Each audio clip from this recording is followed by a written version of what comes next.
Welcome to Infinite Universe with interesting episode. Melissa Gilbert went through many tough and painful experiences before she ever found success. She learned very early in life that sometimes pain and disappointment have to happen before better things come along. When she starred in the show Little House on the Prairie, there were times when she felt deeply uncomfortable with the script, and she even asked Michael Landon, the show's creator, to change some scenes. But America loved the romance between the characters, and Melissa was too young and too pressured to say no. She had to go along with it, even when it hurt. At just 15 years old, she had never kissed anyone before, yet she was asked to act in romantic scenes with Dean Butler, who was 23. Dean himself knew it didn't feel right, but the scenes were still filmed while around 100 crew members were watching. Melissa's mother even stood off camera and cried quietly as she saw her daughter in such an uncomfortable moment. Fans were angry and even wrote letters to complain. Now, many years later, both Dean and Melissa are finally speaking the truth. Their on-screen romance wasn't as sweet and innocent as it appeared on television. It was actually much darker and more troubling than most people ever imagined. Melissa's life started with pain even before she was given a name. She was born on May 8, 1964, in Los Angeles. Her biological parents were Kathy Wood and David Darlington. They were engaged and each had 3 children from previous marriages, so when Melissa was born, she became their 7th child. Just one day after her birth, they gave her up for adoption because they believed they couldn't afford to raise another child. Melissa never spent a single night with them. Instead, she was adopted right away by actor and comedian Paul Gilbert and his wife Barbara Crane, who was a dancer and actress. That early separation left a lasting scar on Melissa's heart. Years later, in her memoir titled Prairie Tale, she wrote that a large part of her life felt like it was built on an illusion. Paul Gilbert wasn't just a father to her, he was her entire world. He gave her love, safety, and a place to belong. But that world fell apart on February 13, 1976, when Melissa was just 11 years old. That was the day she was told her father had died of a stroke. It made sense to her at the time, since she knew he had suffered from a stroke before. But many years later, she learned the truth, and it was far more painful. Her father had actually taken his own life. For decades, no one told her what really happened. Paul had been a World War II fighter pilot and lived with terrible, constant pain from the injuries he got during the war. He was being cared for by the Veterans Administration, but even they couldn't help him deal with the emotional and physical pain. When Melissa found out the truth at the age of 44, it completely crushed her. She told Oprah Winfrey in an interview that she couldn't function for weeks afterward. She ended up hiring a private investigator to dig into the details because she needed answers. She wanted to understand why the man who had rescued her from being unwanted was suddenly gone, and why nobody told her the truth. Even though Melissa was adopted, entertainment was already in her family. Her adoptive mother Barbara was the daughter of Harry Crane, a famous writer who helped create The Honeymooners and came up with the idea of celebrity roasts for the Dean Martin show. He had also written for the Oscars, the Emmys, and the Golden Globes. He was a major figure in early television and had a big influence on the family. Barbara also had her own career in the entertainment world.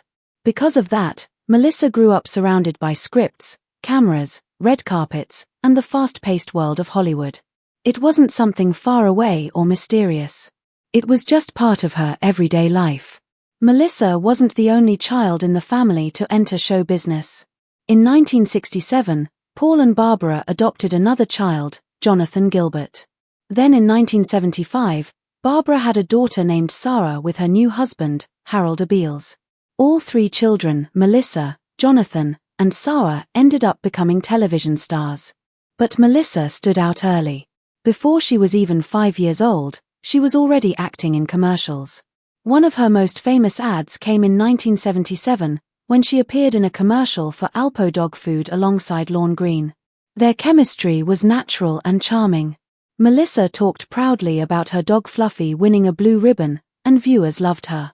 When she was just 9 years old, Melissa went to a casting call with more than 500 other girls, all hoping to be chosen for a new television pilot. It was early 1973, and NBC was looking for a girl to play Laura Ingalls in Little House on the Prairie. Melissa didn't know it then, but this role would change her entire life. When she did her screen test with Michael Landon, something clicked. He didn't just see her as an actress, he saw her as the perfect daughter for his character. He later said that there was magic in her performance. She wasn't pretending. She simply was Laura. That screen test took place at the Burbank studios, and from that moment, Melissa's path was set. The funny part is that Melissa didn't even know who Michael Landon was. She had never watched Bonanza, the show that had made him famous for 14 years. Because of that, she wasn't nervous during the audition. She didn't try to flatter him or act starstruck. She just focused on the scene, and that honesty and natural approach was exactly what Landon wanted. She didn't treat him like a celebrity, she treated him like a person, like a father. That genuine connection became the emotional heart of the show for the next 9 years. Melissa found out she got the role in an unusual way. One day at school, a girl named Leslie Landon came up to her with a big smile. Leslie was Michael Landon's real daughter, and she said, "My dad picked you." There was no official call from the studio, just a simple, sweet hallway conversation between two young girls. Years later, those same two girls would act together on the show, with Leslie playing schoolteacher Miss Plum in the final seasons. Melissa filmed the pilot episode in the summer of 1973, in the hills of California. It aired the following March and was an instant success, with over 17 million viewers. Even with that popularity, Melissa still had to wait nearly a year to find out if the show would become a full series. That kind of waiting feels like forever when you're a kid. But in June 1974, filming began again, and Little House on the Prairie officially became a regular show. It would go on to run for 9 full seasons, ending in 1983. During those years, viewers watched Melissa grow up from age 10 to 19. No other child in television history had ever been on screen so consistently for so long. One powerful moment happened during her final audition. She had to act out a heartbreaking scene where Laura says goodbye to her dog. Her emotions were raw and real. She cried during the scene, and by the end of it, even Michael Landon had tears in his eyes. It was a moment that proved she wasn't just reading lines, she was feeling them deeply.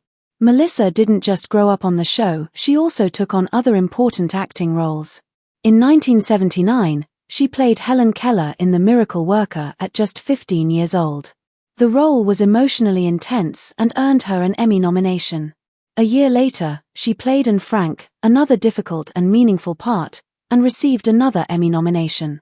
These roles showed that Melissa wasn't just a child star, she was a serious actress with talent and depth. But the most difficult part of Melissa's journey came during her teenage years on Little House. In season 6, actor Dean Butler joined the cast as Almanzo Wilder, the love interest of Laura Ingalls. Dean was 23 years old.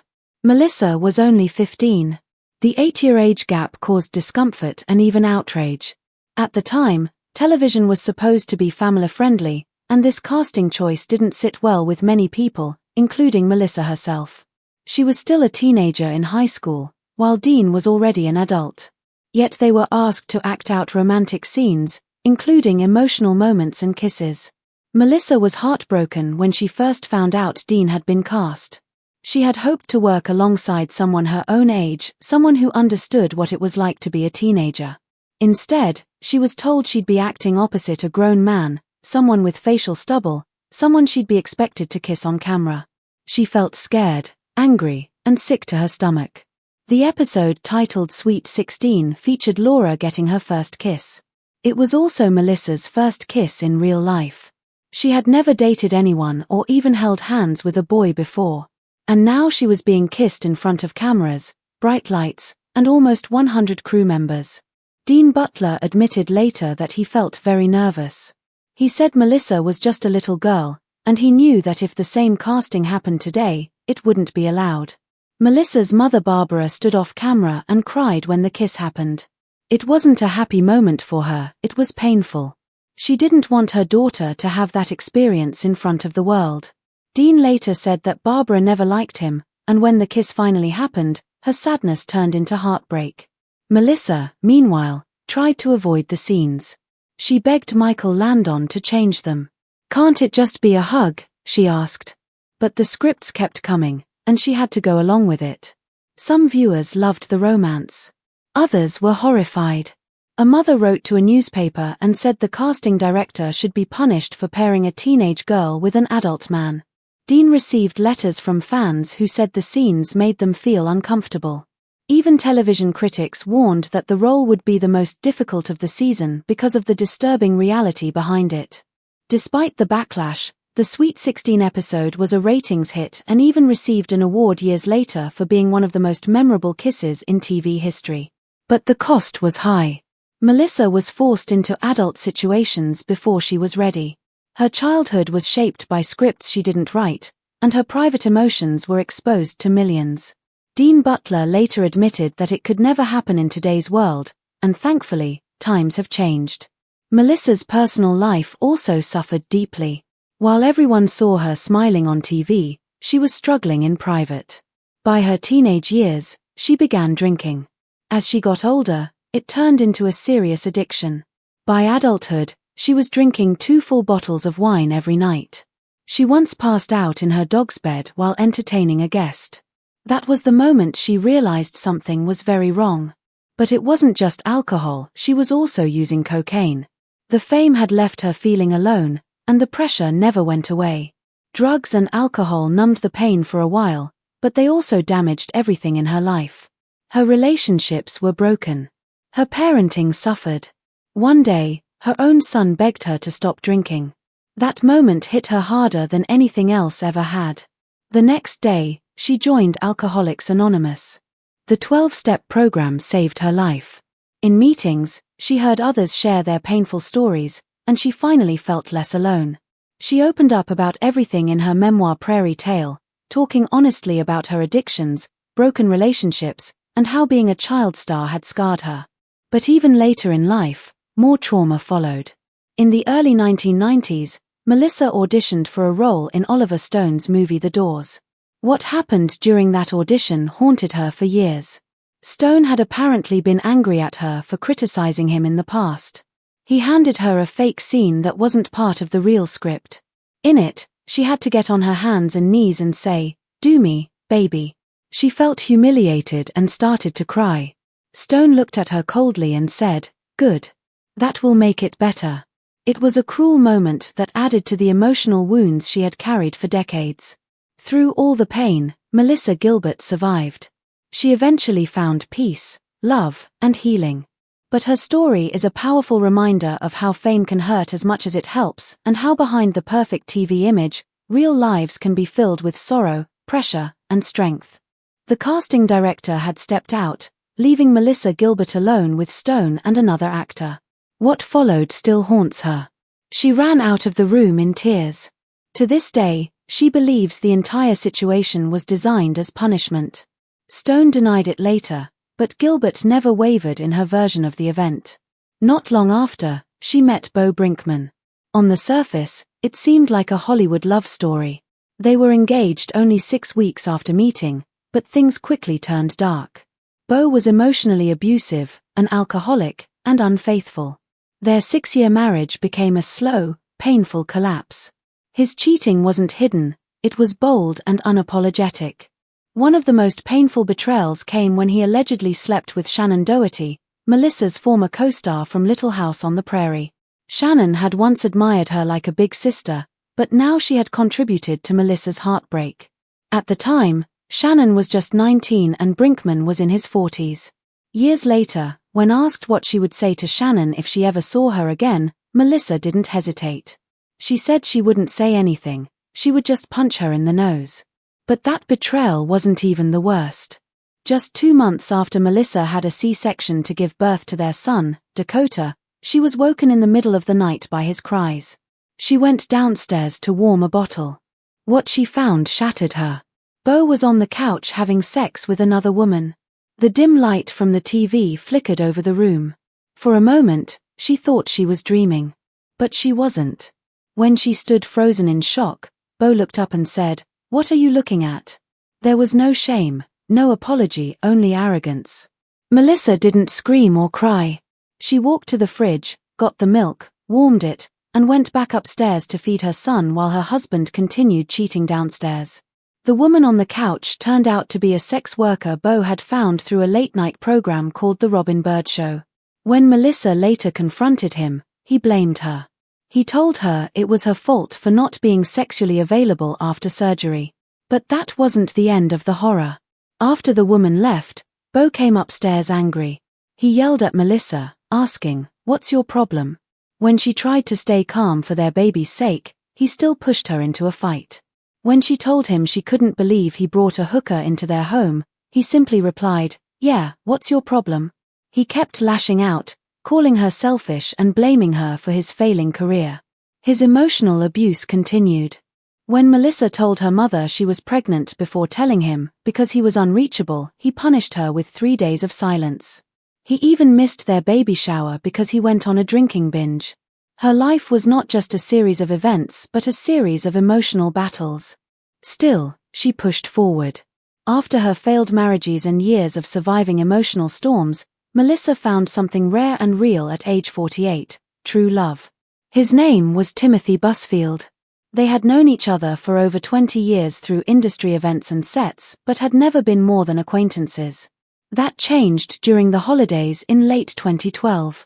By April 24, 2013, they were married in a quiet, romantic ceremony at Santa Isidro Ranch in Santa Barbara.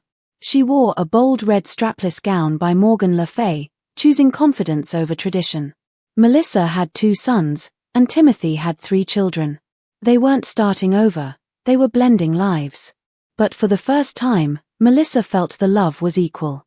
Timothy believed in her and pushed her forward. In 2018, they moved to upstate New York, far from the chaos of Hollywood. They now work together side by side. She says her favorite thing in the world is working with him. Before finding this peace, Melissa dove into bigger challenges. In 2000, she was elected to the Screen Actors Guild Board of Directors.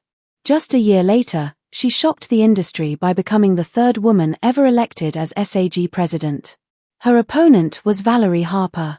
Out of over 27,000 votes, Melissa won with 45.3% to Valerie's 39.4%. Many were surprised. The union had been in turmoil under former President William Daniels, who led the longest strike in Hollywood history against advertisers. Melissa promised change, and she delivered. In 2002, she won re-election with more than 21,000 votes. Ballot returns reached a record 41.4%.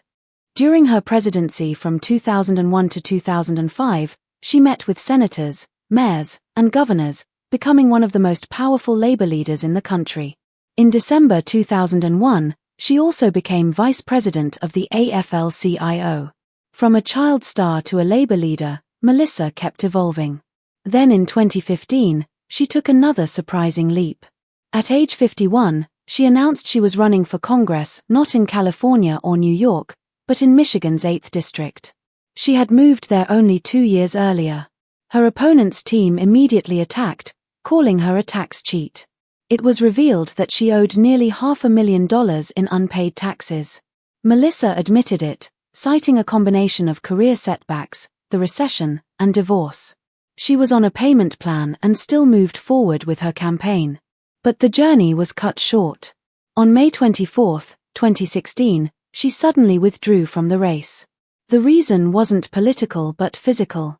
In 2012, during her time on Dancing with the Stars, she had suffered a concussion and whiplash. Later, a balcony collapse at her home in Studio City worsened her injuries. Doctors told her she needed surgery for 2 herniated discs. Her right hand had gone numb.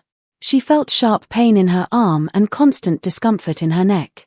Without another Democrat on the ballot, her withdrawal gave an easy win to the Republican opponent.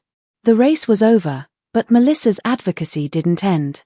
In 2002, she joined a White House event hosted by First Lady Laura Bush to promote literacy. Behind the scenes, she met with staff to talk about runaway production and copyright problems hurting American film workers. She chaired important SAG committees focused on diversity, young performers, and affirmative action.